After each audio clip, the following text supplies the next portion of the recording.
García Harfuch. Y bueno, pues seguiremos con el tema más adelante. Pero por lo pronto, ahí dejamos esta declaración de esta mañana hace ratito. Déjeme detener con el tema de la colección Gelman, que es un tema que ha llevado a muchas declaraciones y muchas manifestaciones recientemente. Hemos leído y seguido muy de cerca siempre el trabajo de la gran colega periodista Adriana Malvido. Ella es una periodista que pues ha dedicado su vida y obra, en todas las cosas, al tema de la cultura. Es una gran escritora y está aquí en el estudio, y le aprecio mucho a Adriana Malvido que nos cuente en qué punto estamos. Buenos días y bienvenida. Hola, Carmen, muchas gracias a ti por el espacio. Creo que es un momento clave en la historia de la colección Gelman hoy. Como tú sabes, se expone parte de la colección, porque no es toda, son 68 obras. Dame un segundo, Sí. Dinos qué es la colección Gelman. Perfecto. Bueno, antes que me digas, saludemos a María.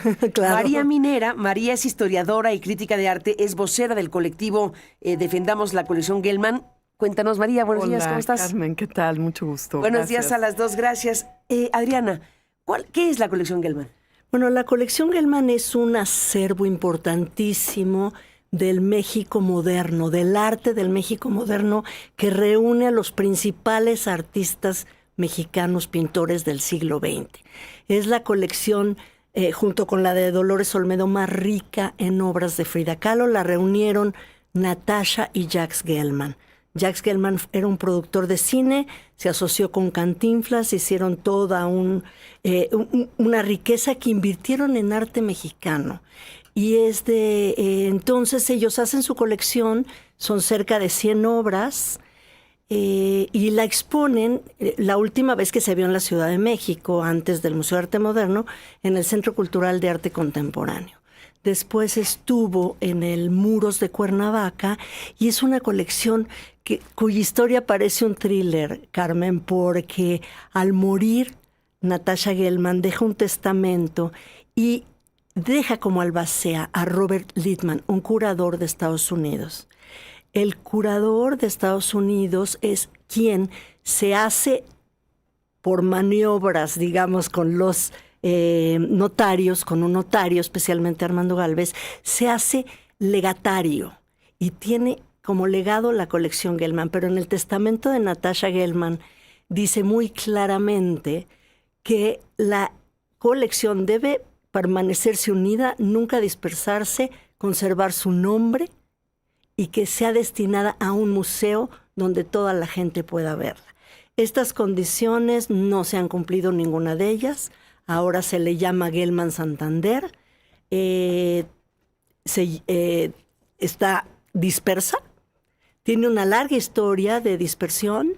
Nosotros hemos estado muy atentos al seguimiento de la colección porque es cierto que durante muchos años no se vio. Lo que pasa es que Robert Littman tuvo tantas demandas en contra por el uso que hizo de la colección Gelman y por apropiarse de una herencia que no era para él era la albacea, que la desapareció durante 20 años, la llevó a viajar por el mundo y nos enteramos dónde estaba cuando empezaron a subastarse obras en 2024 en Sotheby's. Obras que incluían catalogadas como monumento artístico, es decir, que no pueden ser exportadas definitivamente al país. Ahí nos dimos cuenta que la obra se estaba dispersando, esta gran colección de arte mexicano estaba dispersa, y después supimos que en 2023 la adquirió Marcelo Zambrano, un joven empresario de Monterrey. Pero aquí el problema es cómo se convirtió de una expresión cultural y artística de primer nivel en el mundo en una garantía de deuda, porque Zambrano le pide prestado a Sotheby's para adquirir la obra y cuando no puede pagar los intereses, la deuda pasa a Banca Santander. Banca Santander toma la colección como garantía de deuda y en enero anuncian que se va a ir la colección a exhibirse en un nuevo espacio que se llama El Faro en la ciudad de Santander, propiedad de Banca Santander. Y ahí es donde nosotros y mucha gente se preocupó. ¿Cómo es posible que se vaya en garantía de deuda y a un banco, a una fundación en Santander por tiempo indefinido? Se hizo un convenio del que María te puede explicar muy bien, porque ese convenio es el que es muy delicado en este momento, en el que Santander, Zambrano y el INVAL, el Instituto Nacional de Bellas Artes y Literatura, convienen que se vaya la colección y Santander anuncia que la va a viajar por todo el mundo. La va a viajar en un idioma, digamos, diplomático. Los funcionarios, las funcionarias dicen, nos van a dar a conocer en todo el mundo, debemos estar muy contentos. No, la van a rentar. Se convirtió en un instrumento financiero la colección. La rentan por 300, 400 mil dólares cada vez, ¿no? Entonces ya hay todo un itinerario fijo. Y a la demanda, a la protesta de muchas personas de la comunidad cultural y del colectivo que formamos parte, empiezan a dar respuestas. Pero creo que María puede... María Minera, que es historiadora, crítica de arte y además vocera del colectivo Defendamos la Colección Gelman. María, ¿entonces qué? Exactamente. Muy interesante relato de Adriana, gracias. Esta es la cosa, o sea, la colección... Se acaba de anunciar que la colección va a venir a México en 2028. Nosotros como colectivo Ahora mismo está en México. Ahorita está en México, exacto, hagamos el itinerario. Está en México. El 19 de julio, o sea, el próximo domingo, termina la exposición y esta colección viaja a Santander, donde se va a inaugurar ahí una exposición el 8 de septiembre o por ahí. Abre la exposición allá y después, el año que entra, las obras de Frida Kahlo, la secretaria de Cultura, dio a entender que iba a viajar toda la colección. No es así, son solamente los 10 óleos de Frida Kahlo. Van a viajar el año que entra a Basilea en Suiza, a Oslo en Noruega, y después regresan a Santander, suponemos, y en el 28 vienen a México a mostrarse en el Museo de Arte Contemporáneo de Monterrey, el Marco.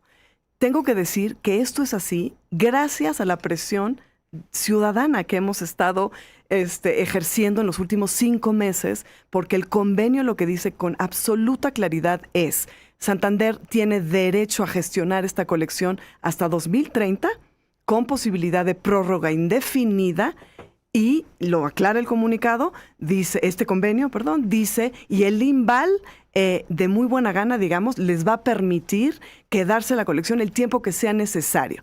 Ese es el convenio que firmaron. Y de hecho hay una cláusula que dice que Santander no está obligado, el banco, la fundación, a reingresar las obras al territorio mexicano. Es decir, la idea era, estas obras se van, se quedan 10 años en España y ya se verá. Y por la presión de la sociedad civil, es clarísimo que el gobierno escuchó estas preocupaciones, estas preguntas legítimas que hemos venido haciendo, muy claras, y dijo, ok, va a venir en el 28. Estamos contentos por esta decisión, definitivamente, pero no se aclara el fondo del asunto. O sea, va a venir, ¿qué va a venir?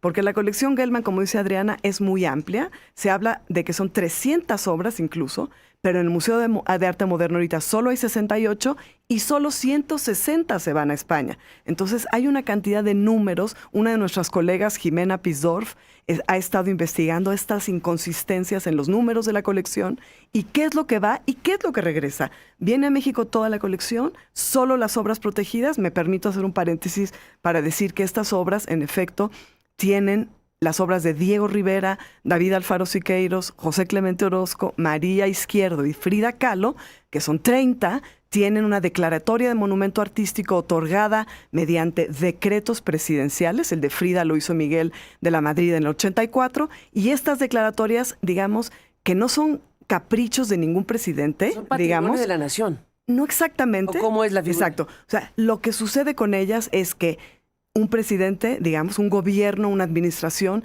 se da cuenta que después de un proceso histórico muy complejo social, la gente las valora, digamos, de manera más importante que otras obras. Y entonces les entrega esta protección específica que no caduca, aunque estén en manos privadas. Y entonces el gobierno está obligado a protegerlas, a vigilarlas e incluso a observar en qué casos está bien que puedan salir a una exposición, por ejemplo, Pero cosa con la que tutela sucede, gubernamental. pero con la tutela gubernamental. temporalmente. Y por eso cuando se dice, este es un acuerdo de privados, ¿por qué se va a meter el gobierno? Se va a meter totalmente porque tiene la obligación. Es decir, estas 30 obras, no las 160, no las 300, ¿no? Estas 30 son, digamos, del coleccionista privado, pero simbólicamente son de México. Es muy complicado, en efecto. El coleccionista privado, que en este caso es un banco, que es Santander, que las obtuvo vía una Es garantía. Exacto. bancaria. O sea, sí, exacto. ¿Y en qué queda el testamento? ¿En qué queda el legado, el testamento de los Gelman? Qué bueno que lo preguntas, Carmen, porque me parece que es la raíz, digamos, en términos éticos de este problema. Natasha Gelman dice claramente lo que quiere. Dice que se conserva unido, eso ya no se cumplió, que conserve su nombre y que se exhiba completa en un museo. Sí dice que un museo privado. Entonces, ¿En México? fíjate que ¿No lo dice? en el documento no lo especifica, pero todos los testimonios que hemos recogido alrededor es que era obvio que quería que fuera en México. Ellos hicieron la colección en México, se enamoraron de México y de su arte, convivían con esas obras. Ellos tenían otra colección que es la de arte europeo, muy importante, que donaron al Met de Nueva York y tiene 2 salas que llevan el nombre Colección Gelman, que tiene los impresionistas, etcétera, de gran valor. Pero ellos le dan un valor cultural que lo querían para México. Entonces aquí hay también que hacer una autocrítica de parte del Estado que tuvo mucho tiempo para hacerse cargo de una colección de esta envergadura, Carmen. Pero no hay como proyectos a largo plazo, ha faltado una visión no solo como cultural, a largo plazo, en la educación de las sensibilidades de México, que es muy importante, como darle valor a eso, pero también visión económica incluso. Visión económica, o sea, tú sabes, ahora Frida Kahlo está en la Tate Modern de Nueva York, está en el MoMA de Nueva York, está en la Opera House de Nueva York, está en donde más María, bueno, la semana pasada salió Madonna enseñando la obra que tiene en su casa, George Lucas, el director de cine, tiene una obra de Frida Kahlo. Hay todo un fenómeno de Frida. Absolutamente. Yo tuve oportunidad de estar en la exposición en México hace algunas semanas. Habíamos muchísima gente, muy concurrido, había muchísima gente viendo la exposición, muchísima. Sí. Muy notable. Totalmente. Yo creo que eso... No es tan común Claro. en un museo ver tantísima gente. Y yo creo que eso manda un mensaje. incluida. Manda un mensaje. Es decir, en el Museo de Arte Moderno, la verdad, hace mucho que no había una exposición que convocara a tanta gente. De esa manera. ¿Y qué mensaje está diciendo esto? Eso es lo que el público quiere ver. O sea, sí, el público extrañaba estas obras, las quiere ver, las quiere apreciar. Y los otros países del mundo que tienen grandes artistas, por ejemplo, España tiene a Picasso, en Holanda está Van Gogh, quien quieras, conservan la obra más importante de esos artistas porque la gente va a venir a verlos. O sea, y entonces es esta como falta de visión de decir, ¿por qué en México la gente no puede ver a Frida Kahlo? Porque tengo que decir esto, en colecciones públicas, Frida Kahlo hay solamente, ella pintó 150 cuadros y en México solo hay 7 en colecciones públicas y solo un autorretrato, que es Las dos Fridas, que sin duda es su obra absolutamente maestra, pero si tú vienes a México solo puedes ver un Frida. Es absurdo y en cambio en España vas a poder ver 10. Es un poco esta petición y una petición de transparencia que hemos venido así emitiendo de distintas maneras, claro. Tenemos que cerrar porque por el tiempo. Pero yo creo que el problema no es que se exponga en España, en Francia, en donde sea, eso es magnífico. El tema es qué va a pasar realmente con la colección. Si va a ir a España y va a regresar a México, o va a ir a España y ahí se va a quedar, o va a ir a hacer itinerantes recorridos y ya no queda bajo la tutela del propio México, una vez que hubo un testamento tan directo como el que se está aquí comentando. Y es increíble pensar que podamos perder una colección de esa envergadura si un coleccionista, el que la adquirió y se la dio para administrar a Santander, y si no paga su deuda, entonces ya el banco... Corremos el riesgo de que el banco tome como propio. Pues si estaba en garantía, a ver, déjate tú, o sea, conceptualmente, si estaba en garantía algo, pues y no pagaste, es garantía y la puede tomar el banco. Exacto. Claramente la puede tomar el banco, pues es una garantía. Totalmente. Entonces estamos El en banco eso. dirá, pues ¿con qué me cobro? Ujú. Así es. El domingo cierra la exposición y Algo, por cierto, invaluable. Invaluable. ¿Eso cuánto cuesta? Porque si es una deuda, ¿cuánto cuesta la deuda y qué precio tuvo? Lindman la vendió en 200 millones, que la regaló. Parece que ¿De pesos? De de dólares. dólares. Pero la regaló, Carmen, porque ahorita una Frida se subastó en 51 sola, en 56 millones de dólares en Nueva York. Entonces se calcula, no María, 500, 600 millones de dólares. Claro, y la realidad es que se está volviendo, sí, una cosa de especulación financiera, eso es lo que está sucediendo aquí, pero estas obras no pueden salir del territorio de manera definitiva. Entonces es una especulación absolutamente gratuita y peligrosa. Y por eso hicimos un Change.org, que yo quiero invitar a todo el mundo a acompañarnos, a firmar. Llevamos 7,000 firmas que hemos reunido en 4 días y que estamos muy agradecidos con todas y con todos. Y acompáñanos a firmar y acompáñanos. La pregunta, ¿cuál es para buscar, que la gente lo busca? Se llama algo así, la colección Gelman se queda en México. Debe quedarse en o algo, exactamente, y es una petición para que el gobierno vea este entusiasmo y esta importancia y, bueno, y todas las cosas paralelas que están surgiendo, como la Suprema Corte va a discutir, por ejemplo, que si un Frida Kahlo específicamente puede salir definitivamente del país. Entonces, bueno, la discusión está muy viva, es muy importante. Muy importante. Y bueno, queda esta manera de expresarse ciudadanamente a través de esta consulta, de esta adhesión al planteamiento de Exacto. debe quedarse la colección Gelman en México. Y bueno, pues Adriana Malvido, María Minera, a las dos, gracias por contarnos. ¿Qué seguiría brevemente, Adriana? ¿Qué sigue? Cierra la exposición en el Museo de Arte Moderno, que tuvo unas filas eternas el fin de semana. Sí. Se reunieron 320,000 visitantes durante su exposición. ¿Qué sigue? Que se va a Santander. ¿Y qué sigue aquí en México? Yo creo que es no apostarle al olvido, Carmen, a dejarlo pasar una vez más.